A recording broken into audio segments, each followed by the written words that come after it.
ایک میں نے جو بھی ایتھیسٹ ہو جائے نا، دیکھو جو ایتھیسٹ ہوتے ہیں نا ان کی بہت ساری وجوہات ہوتی ہیں، جو خدا کے منکر ہوتے ہیں. ایک وجہ تو کوئی ٹینشن ہوتی ہے، وہ وجہ دلیل نہیں ہوتی.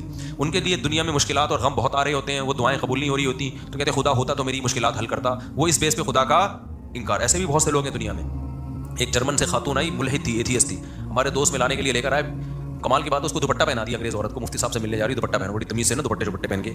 انگریز عورتیں دوپٹے میں عجیب سی لگ رہی ہے، لگ رہا تو مذاق کر رہی ہیں ہمارے ساتھ، کیونکہ ان کے دوپٹے 100 سال پہلے اتر چکے ہیں. اب دوپٹہ لگتا ہے کہ عجیب سا ہی لگ رہا ہوتا ہے ان کے اوپر. خیر وہ دوپٹے میں آئی، اللہ اس کو جزائے خیر دے. تو اس نے وہ خدا کی منکر تھی. کیوں؟ اس نے کہا کہ میں بچپن میں گاڈ نے مجھ سے میری ماں چھین لی، مجھے ماں کی ضرورت تھی، بچپن میں میری ماں مر گئی، تو اس غضب میں اس نے کہا میں نہیں مانتی اللہ کو، خدا کو نہیں مانتے، یہ ظلم کیا میرے ساتھ، جاؤ ہم بھی نہیں مانتے. تو ایسی فضول بات نا. خیر اس کو تو جو میں نے جواب دینا تھا دے دیا.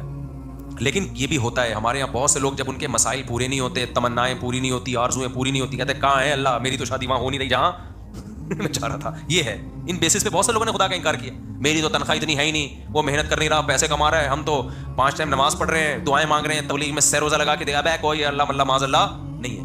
یہ ہوتے ہیں پرلے درجے کے بے وقوف. یہ اللہ کے وجود کو ایسے ماننا چاہتے ہیں کہ اللہ ہو لیکن ہم خدا کے خدا ہوں، وہ ہمارا بندہ ہو. ان کو وہ والا خدا چاہیے جس کے یہ خدا ہوں. جیسے میں نے بھی مثال دی تھی نا بیان میں کہ آپ نے بچہ پیدا کیا، اب گھر میں چل کس کی رہی ہے؟ بچے کی چل رہی ہے. آپ کا کچھ چلتا ہی نہیں گھر میں، تو آپ کیا کہتے ہو؟ یار میں نے غلطی سے کیا پیدا کر دیا؟ باپ پیدا کر دیا ہے. ٹھیک ہے، غلطی سے میں نے کیا پیدا کر دیا ہے؟ جیسے انگریزوں کے یہاں بچے پیدا ہونے بند ہو گئے ہیں، ان کے یہاں باپ پیدا ہوتے ہیں. کہ بچوں کو آنکھیں دکھائی پولیس آ جائے گی. بچہ باپ کو آنکھیں دکھائی اتنی جلدی پولیس نہیں آتی. باپ بچے کو آنکھیں دکھا دے فوراً پولیس آئے. وہ بچے پھر بتاتے بھی ہیں، اب دوبارہ آنکھیں دکھائیں، فون دے گا فون. ایسے ایک آدمی نے مجھے خود بتایا، کہہ رہے میں پاکستان سے اپنی فیملی کو امریکہ لے کے گیا، تو مجھے غصہ آیا بچے پہ کسی بات پہ، میں نے تھپڑ لگا دیا اس کے، بہت بدتمیزی کر رہا تھا. تو اس نے یہ واقعہ سنایا نا، کہتے ہیں کہ میں نے اس کو تھپڑ جیسے لگایا، مجھے پتہ ہی نہیں، میں تو آرام سے انجوائے کر رہا ہوں، پولیس آئی اٹھا کے لے گئی مجھے. یار بچہ باپ کو تھانے بھجواتے. میں تو کہتا ہوں یار آدمی کی کیا گزرتی ہوگی. خیر کہتے ہیں میں تھانے سے ہو کے آیا تو مجھے بڑا غصہ آیا. میں نے کہا میں اور لگاؤں گا ایک تھپڑ، مجھے کیوں بھجوایا؟ چاہے میں گھر آیا نا تو بچے کو جیسی آنکھیں دکھائی، بچہ کیا کہتا ہے؟ فون کی طرف. اس زمانے میں موبائل فون نہیں تھے، یہ والے فون کا جو ہے وہ گھمانے والا بھی نہیں، وہ تو زیادہ پرانا ہو گیا، لیکن یہ والے فون تھے جو PTCL والے نہیں ہوتے. تو کہہ رہے ہیں فون کی اشارہ کر کے کہتا ہے دیکھ رہا ہے وہ. کہہ رہے میں نے کہا بھائی یہ میں نے غلطی سے کیا پیدا کر دیا. تو وہ میرے سامنے ہوتا ہے، پرانا واقعہ ہماری حضرت کو سنا رہا تھا، وہ میرے سامنے ہوتا. میں کہتا بھائی آپ نے غلطی سے نہیں کیا، ان ملکوں میں جان بوجھ کر باپ پیدا ہو رہے ہیں، غلطی سے نہیں ہو رہے. لا ایسا ہے کہ اب اولادیں پیدا ہو ہی نہیں سکتی ہیں، قانون ایسا بن گیا ہے. اب یہاں جو بھی پیدا ہوگا، وہ جو حدیث میں آتا ہے نا انتلد الامۃ ربتہا، حدیث میں آتا ہے قیامت کی علامات میں سے ہے کہ باندی اپنے مولا کو، آقا کو جنے گی. تو مطلب یہ باپ کس کو جنے گا؟ اپنے باپ کو جنے گا، بیٹے کو تھوڑی جنے گا. میں نے کہا یہ تو حدیث ہے، تو قرب قیامت کی علامت ہے، تو ابا جنے. میرے پاس ہوتا تو میں سمجھاتا. کہتے پھر میں نے سوچا کہ یار یہ تو بڑا مسئلہ ہو گیا نا، یہ تو بڑا مسئلہ ہو گیا، اب یہ تو میرے باپ بن کے زندگی گزاریں گے. تو کہتے ہیں میں نے پھر بہانے سے یہ کیا، میں نے کہا کہ تمہیں پاکستان لے کے جا رہا ہوں. تو وہاں پھر ایسا بھی نہیں ہو سکتا کہ پاکستان لے آؤ آپ، بچہ کمپلین کر دے گا غریب ملک میں لے کے جا رہا ہے مجھے، ٹھیک ہے نا. آپ نہیں لے جا سکتے اپنے بچے کو اپنی مرضی سے، امریکن نیشنل ہے وہ، تو گورنمنٹ پکڑ لے گی، بولے کہ یہاں پیدا ہوا تو لے کے کیسے جا رہے ہیں وہاں پہ. تو کہہ رہے میں نے پھر بچوں کو یہ کہا کہ ہم ذرا چلتے ہیں گھومنے، قائد اعظم کا مزار دیکھیں گے اور یہ وغیرہ وغیرہ جو چیزیں ہوتی ہیں ہم یہ آپ کو دکھائیں گے. بچوں نے کہا ٹھیک ہے جی انجوائے کریں گے. کہہ رہے ہیں جب میں ایئرپورٹ پہ لے کر آیا، گھر میں لے کر گیا میں، اس کے بعد میں نے کہا بلا پولیس کو. آگے میں یوٹیوب کی پالیسی کے خلاف ہے، میرے خلاف نے ایتھیسٹ بہت ساری کمپلینس انہوں نے ڈالی ہوئی ہیں یوٹیوب کو، اس کا چینل بند کرو، بہت زیادہ کمپلینس گئی ہوئی ہیں. تو آگے اس نے وہ کچھ کیا جو یوٹیوب کی پالیسی کے خلاف. بچے کہہ رہے ہیں ہمارا قصور کیا؟ کہہ رہے ہیں انجوائے کر رہا ہوں میں، انجوائے. ٹھیک ہے ویسے ہی یار بس بہت دن ہو گئے تھے، سمجھتے ہو. تو انتلد الامۃ ربتہا، باندی کس کو جنے گی؟ اپنے آقا کو. وہ جننا شروع، بچے باپوں نے اپنے باپوں کو پیدا کرنا شروع کر دیا. تو میں یہ مثال کس پہ دے رہا تھا؟ پھر ٹائم پہ بیان چلا جاتا ہے یار، کہاں لے کے چلتے ہیں بیان. یہ مثال کس پہ آئی ہے وہ بتا. ہاں وہ بہت بہترین مثال، میں تیرا شکر ہے آپ نے یاد دلا دی، جزاک اللہ. تو میں مثال یہ دے رہا تھا کہ جو لوگ یہ کہتے ہیں نا ٹینشن میں ہمارے اللہ نے یہ بھی نہیں کیا یہ بھی نہیں کیا، تو اللہ کہتا ہے ایسے اللہ کو ماننے کا فائدہ، وہ اللہ کا انکار کر دیتے ہیں اس بیس پہ.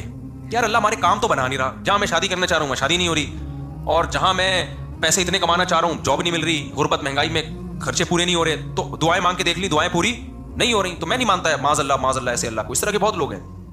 بھائی بات یہ ہے کہ جب آپ اللہ کو مان رہے ہو نا، تو اللہ کا مطلب پتہ ہے کیا ہے؟ کہ چلے گی اس کی، چلے گی آپ کی نہیں. اللہ کہتا ہے ایسے والے اللہ کو مانو، ایسے والے اللہ. جب اللہ کی چلے گی تو اللہ چاہے گا تو آپ کی مرضی کی ہو جائے گی شادی، نہیں چاہے گا تو نہیں ہوگی. اللہ چاہے گا تو آپ کو آپ کی مرضی کی جاب مل جائے گی، نہیں چاہے گا تو نہیں ملے گی. تو اللہ کو ماننے کا مطلب اللہ وہ ہے, ہم اللہ تھوڑی ہیں. تو چاہتے اللہ کی پوری ہوں گی, ہماری تھوڑی پوری ہوں گی, ہماری اتنی پوری ہوں گی جتنی اللہ چاہے گا. تو اگر آپ نے ایسے اللہ ماننا ہے کہ آپ سب کچھ آپ کا چلے, تو پھر اللہ کہتے ہیں پھر میں کس بات کا اللہ ہو گیا بھائی, اللہ تو پھر تو ہے. یہاں ایک اشکال ہوتا ہے کہ جب اللہ نے اپنی ہی چلانی ہے تو ہم سے دعاؤں کا کیوں کہتا ہے. ایک سوال ہوگا, جب اللہ نے میری وہیں کروانی تھی جہاں ابا چاہ رہے تھے, میری والی تو اللہ نے دلانی نہیں تھی مجھے, تو پھر اللہ نے مجھے یہ کیوں کہا کہ راتوں کو اٹھ کے تہجد میں دعائیں مانگا کرو, یہ کیوں کہا اللہ نے.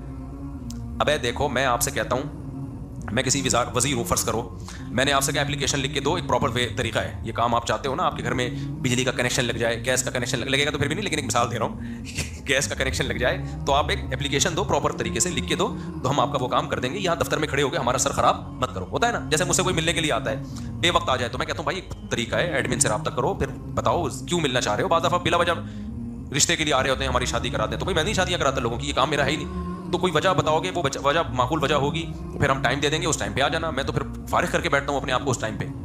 تو لیکن آپ اس ٹائم پہ بھی آ گئے, پھر بھی میں نہیں مل رہا, تو آپ کو غصہ آئے گا نا. پھر ہمیں یہ لمبا چوڑا پروسیس بولو, بتایا کیوں تھا بھائی, پہلے عثمان سے رابطہ کرو, پھر کوئی مفتی صاحب ڈائری میں دیکھیں گے سلاٹ خالی ہے تو اس کو دے دو, یہ سارا کر کے بھی آئے. تو جب مفتی صاحب ہے ہی نہیں, آج میں نے ظہر میں کسی کو نکاح کا ٹائم دیا تھا, ظہر میں جامع ترشید میں مجھے ضروری کام تھا, اور مجھے کام کی وجہ سے میں نہیں آ سکتا تھا, لیکن چونکہ میں نے ٹائم دیا تھا, صرف ایک 5 منٹ کا اس کا نکاح پڑھانے کے لیے میں اتنا لمبا سفر کر کے آیا اور نکاح پڑھا کے واپس گیا, میرا 1 گھنٹہ لگا. لیکن کیوں, اگر میں نہیں آتا تو برائی ہوتی نا. یہ اگلا کہتا ہے یار مفتی صاحب نے ٹائم دیا اور بھاگ گئے, حالانکہ مجھے بہت مشکل ہوئی تھی وہ نکاح پڑھانا, لیکن میں نے کہا یار یا تو ٹائم نہیں دیتے, دیا ہے تو اب اس کو پورا کرنا ہے, یا تو 1 ہفتہ پہلے مجھے پتا چل جاتا نا میری, تو میں 1 ہفتہ پہلے وہ کینسل کر دیتا. لیکن عین وقت پہ کینسل کرنا غیر اخلاقی حرکت ہے, الا یہ کہ وہ بہت ہی ایمرجنسی ہو جائے. تو ایسی اتنی بہت ایمرجنسی نہیں تھی. کتنا ٹائم میں نے 5 منٹ کے کام کے لیے اپنا برباد کیا, 1 گھنٹہ برباد, اس سینس میں نہیں کہ وہ واقعی برباد, لیکن ظاہری لحاظ سے تو برباد ہی ہوا نا. لیکن بات یہ ہے کہ جب ایک عام آدمی اس کا خیال کر رہا ہے کہ جب کسی کو ٹائم دیا ہو تو بھائی پورا کرنا ہے, الا یہ کہ ایمرجنسی ہو جائے. ایک پروسیس رکھا ہے, جب آپ اس پروسیس کو پورا کرو گے تو پھر تو ٹائم دینا ہے. تو اللہ میاں نے بھی جب یہ کہہ دیا کہ بھائی ایسے ہی نہیں بلکہ باقاعدہ دعا مانگو, 2 رکعت پڑھو, ہاتھ اٹھاؤ, گڑ گڑاؤ, مجھ سے مانگو, میں دیتا ہوں, ہم نے سارا پروسیس پورا کر لیا, پھر بھی اللہ دے نہیں رہا. اس کی کہیں اور ہو گئی, اس کے بچے ہم کو ماموں کہہ رہے ہیں. پھر آدمی کو غصہ آتا ہے, یار یہ ایتھیسٹ لوگ بہت سے یہی کہتے ہیں کہ پھر بولا کیوں تھا دعائیں مانگو, جب گورنمنٹ ہمیں کہتی ہے اپلیکیشن لکھ کے دو, اور جب تمہارا نمبر آئے گا تو اس اپلیکیشن پہ غور ہوگا تو ہم یہ تمہارا نلکا لگوا دیں گے. جب گورنمنٹ نلکا نہیں لگاتی, ہم گورنمنٹ پہ لعنتیں بھیج رہے ہوتے ہیں, یار ہمارے گٹر کے ڈھکن کی 50 درخواستیں ہم نے جمع کرا دی ہیں, گٹر کا ڈھکن نہیں لگ رہا, کرپٹ حکومت ہے, یہ ہے وہ ہے. تو یہی ہوتا ہے, پھر ہم حکومت کا انکار کر دیتے ہیں, بغاوت پہ آتے ہیں. تو ہم اللہ میاں بھی ہمیں کہا کہ ادعونی استجب لکم, دعائیں مانگو, میں تمہاری دعاؤں کو سنوں گا, تمہاری پکار کا جواب دوں گا. سب جوتے کا تسمہ بھی مانگنا ہو وہ بھی ٹوٹ جائے تو مجھ سے مانگو. تو اللہ یہ تو جوتے کے تسمے مجھ سے مانگو, اور ہم جناب تجھ سے ضروری چیزیں مانگ رہے ہیں. روٹی تو ضروری ہے, روزگار ضروری ہے, اور غریبوں کو کتنی گالیاں آج کل فیس بک پہ پڑ رہی ہیں. تو اللہ یہ تو ہم سہ روزہ بھی لگا لیا, حج کر کے دعائیں مانگ لی, بیت اللہ کے غلاف کو پکڑ کے جتنا ایکسٹریم لیول پہ ہم جا سکتے تھے نا چلے گئے. عمرے پہ گئے, وہاں ہم نے بیت اللہ کے غلاف کو پکڑ کے دعائیں مانگی, مگر پھر بھی ہمیں ماموں کے علاوہ کوئی لفظ نہیں ملا. بہت سے لوگ اس چکر میں ایتھیسٹ ہوتے ہیں کہ یار یہ کوئی خدا معاذ اللہ نہیں ہے, ہوتا تو کچھ تو ترس آتا نا ہمارے اوپر. تو یہ ایک اشکال ہوتا ہے. پہلا جواب تو میں نے دیا ہے, پہلا جو جواب ہے نا کہ آپ اللہ کو اللہ نہیں مان رہے, آپ اللہ کے اللہ بننے کی کوشش کر رہے ہو, اس اشکال کا جواب تو ہو گیا. لیکن دوسرا اشکال ہوتا ہے یہ اللہ ہی کے کہنے پہ تو ہم کر رہے ہیں. خوب سمجھ لو, اللہ نے جو کہا ہے نا کہ مجھ سے دعائیں مانگو تو میں تمہاری حاجات کو پورا کروں گا. تو دنیا میں تو جب ہم کسی کو کہتے ہیں نا کہ میں حاجات کو پورا کروں گا, تو ایمان بالغیب والا معاملہ نہیں ہوتا. نہ سامنے والے پر لازم ہے کہ ہم پر ایمان لے کر آئے, لہذا ہم اس کی حاجت پورا نہ کریں تو قابل ملامت ہیں. لیکن اللہ کا جہاں تک معاملہ ہے, اللہ حاجات پوری کرتا ہے. لیکن اللہ نے یہ کہا ہے کہ میں اس طریقے سے کروں گا جیسے میری سمجھ میں آئے گا, تمہاری رائے کے مطابق نہیں کروں گا, اس لیے کہ میں نے اپنے آپ کو غیب کے پردوں میں رکھنا ہے. اگر میں نے ایسے دعائیں قبول کرنا شروع کر دی, تم نے یہ مانگا میں نے یہ دے دیا, تو جو ایتھیسٹ ہیں سارے ایمان لے آئیں گے میرے اوپر, معاملہ غیب پہ تھوڑی رہے گا, پھر تو مشاہدے پر ہو جائے گا. سمجھ میں آ رہی ہے بات کہ نہیں آ رہی؟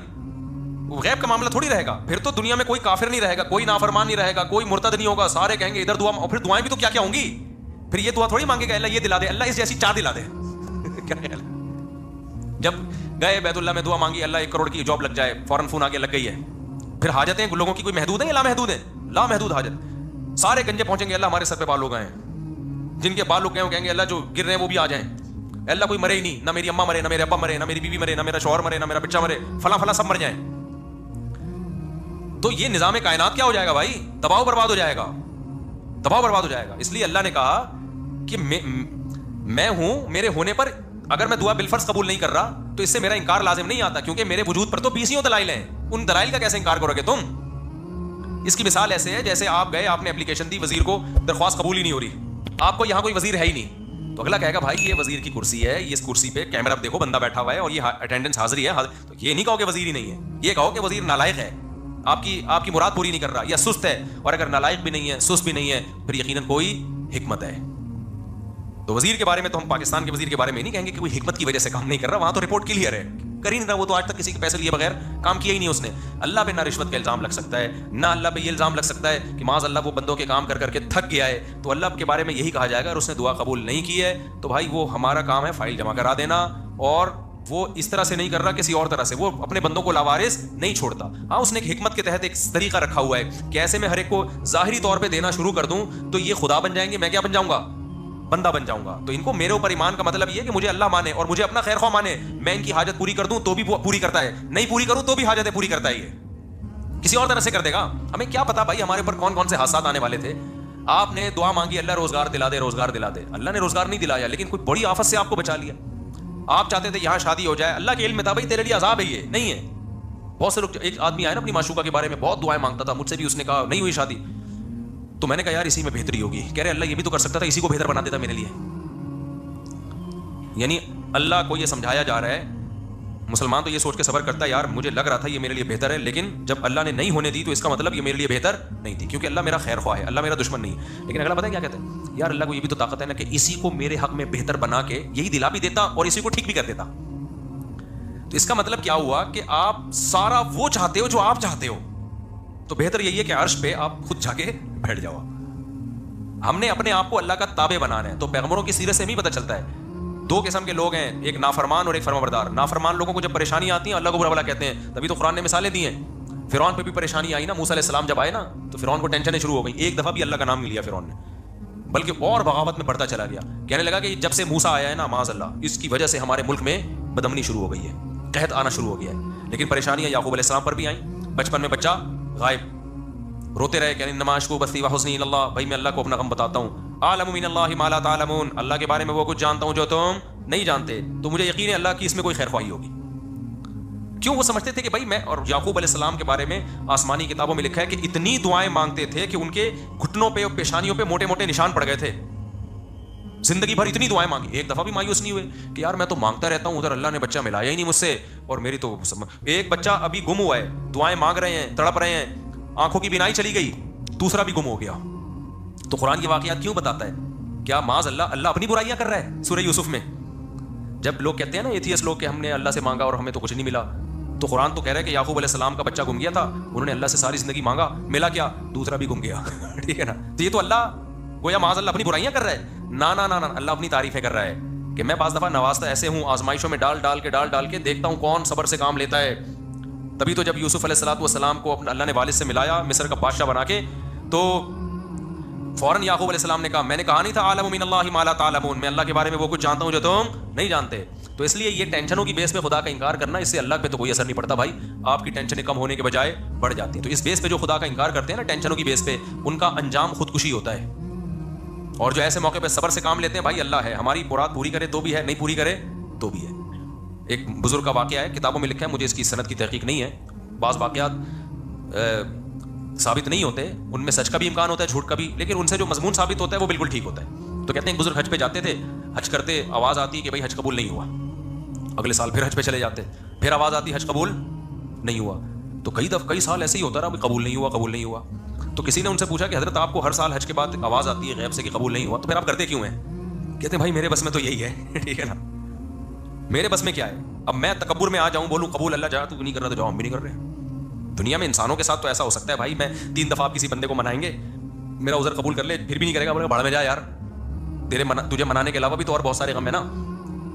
انسانوں کے ساتھ ایسا کیا جا سکتا ہے, اللہ کے ساتھ ایسا نہیں. اللہ کو جھکنے والے لوگ پسند ہیں بھائی, غم میں دیا تو غم میں تسلی رکھو, خوشیاں دی تو خوشی میں اتراؤ نہیں, کس کا شکر ادا کرو, میرا شکر ادا کرو. تو اللہ کو ایسے لوگ پسند ہیں. قرآن میں اللہ ایسے ہی لوگوں کی تعریفیں کرتا ہے. 2 طرح کے لوگ بتاتا ہے, غم میں پاگل ہو گئے اور غم میں صبر کیا, انہوں نے شکر کیا تو اللہ نے ان کے غموں کو بھی دور کر دیتا ہے اللہ تعالیٰ, ورنہ اسی غم میں صبر کی توفیق دے دیتا ہے. تو وہ بزرگ ہر دفعہ حج کر رہے ہیں, آواز آ رہی ہے قبول نہیں. لوگوں نے کہا پھر کیا فائدہ؟ انہوں نے کہا بھائی ہم تو اس کے علاوہ ہم تو بندے ہیں یار, ہم تو کرتے رہیں گے. تو جب انہوں نے یہ الفاظ کہے نا تو کہتے ہیں غیب سے آواز آئی کہ یہ والا بھی قبول ہے اور اس سے پہلے جتنے کیے وہ بھی قبول ہے. تو اللہ یہ لفظ سننا چاہ رہے تھے. تبھی جن لوگوں کا نماز میں دل نہیں لگتا نا, کہتے ہیں نماز میں ایکچولی مزہ ہی نہیں آ رہا, پنکھے گن رہے ہوتے ہیں, ٹینشن اتنی ایسی, نماز کا کیا کرنا ہے بھائی, دفع کرو یار, اللہ نے کہا وضو کر کے میرے سامنے کھڑا ہو کے نماز پڑھ لو بس, ٹھیک ہے نا, ہم اس سے زیادہ کچھ کر نہیں سکتے, تو ہم تو جھکے رہیں گے اللہ کے سامنے, اور کوئی ہمارے پاس آپشن ہی نہیں ہے. تو کبھی اللہ حاجت پوری کر دے گا. خدا کی قسم جس کو دعا کا فلسفہ سمجھ میں آ جائے نا, تو وہ ایتھیسٹ جو دعا قبول نہ ہونے سے خدا کا انکار کر رہا ہے, اگر اسے دعا کا فلسفہ سمجھ میں آ جائے تو دعا سے زیادہ لذیذ عبادت پھر کوئی نہیں ہے, کیونکہ اس میں پتہ ہے کہ یار اللہ کو مانگنے والے کو دیتا ہے, اللہ دے گا کیسے ہی اس کی مرضی, تو وہ مانگتا ہی رہتا ہے. وہ کہتا ہے بھائی قبول نہیں ہو رہی تو اور زیادہ مزہ آتا ہے مانگنے میں, قبول ہونا شروع ہو جائے تو پھر تو آدمی کہتا ہے کہ یار یہ کیا ہے, یہ تو غیب پر ایمان تھوڑی رہا, نہیں ہو رہی پھر جو مانگتا ہے تو اس سے اللہ کو محبت ہوتی ہے. اس لیے حضرت عمر کا قول یاد رکھو, حضرت عمر فرماتے ہیں میں جب دعائیں مانگتا ہوں تو مجھے اس کی فکر نہیں ہوتی قبول ہو رہی ہے کہ نہیں ہو رہی, مجھے اس کی زیادہ فکر ہوتی ہے دعائیں مانگنے کی توفیق مل رہی ہے کہ نہیں مل رہی ہے. کیونکہ اللہ کے سے مانگ رہے ہو نا, اگر اس کا مطلب اللہ کے وجود پر بھی ایمان ہے, اس پر بھی ایمان ہے کہ حاجتیں وہی پوری کرتا ہے, اس پر بھی ایمان ہے کہ اس کے بغیر کچھ ہو نہیں سکتا, یہ بڑی کوالٹی ہے بھائی. باقی کچھ ملے نہ ملے اس کا مطلب آپ کامیاب ہو, چاہے ناکامی کے نقشے نظر آ رہے ہو, کیونکہ انجام تو اصل تو اینڈ کا اعتبار ہے کہ انجام کیسا ہوتا ہے آپ کا. آپ ساری زندگی خوشیوں میں رہے اور آخر میں پھانسی کے پھندے پہ لٹکنا ہے, کیا فائدہ ایسی خوشیوں کا. ساری زندگی جیل میں آخر میں رہائی ہے, تو اینڈ کے لحاظ سے آپ کیا ہیں, کامیاب ہے. تو بے شک یعقوب علیہ السلام کی ساری زندگی غموں میں گزری, اینڈ کیا ہوا, انجام اچھا ہوا. اور ساری زندگی خوشیوں میں گزرے, انجام پھانسی کے پھندے پہ لٹک کے خودکشی کر کے مر گئے, تو کیا فائدہ بھائی ایسے. تو یہ جتنے فنکار اداکار جو خدا کے منکر ہوتے ہیں اور جتنے لبرل سیکولر لوگ خدا کے منکر ہوتے ہیں, ان کا انجام دیکھا کرو, ان کی حال نہ دیکھا کرو. اور جتنے علماء صلحاء ہیں ان کا انجام دیکھا کرو, ان کا ماضی نہ دیکھو, ماضی بڑا ٹف گزرا ہوتا ہے.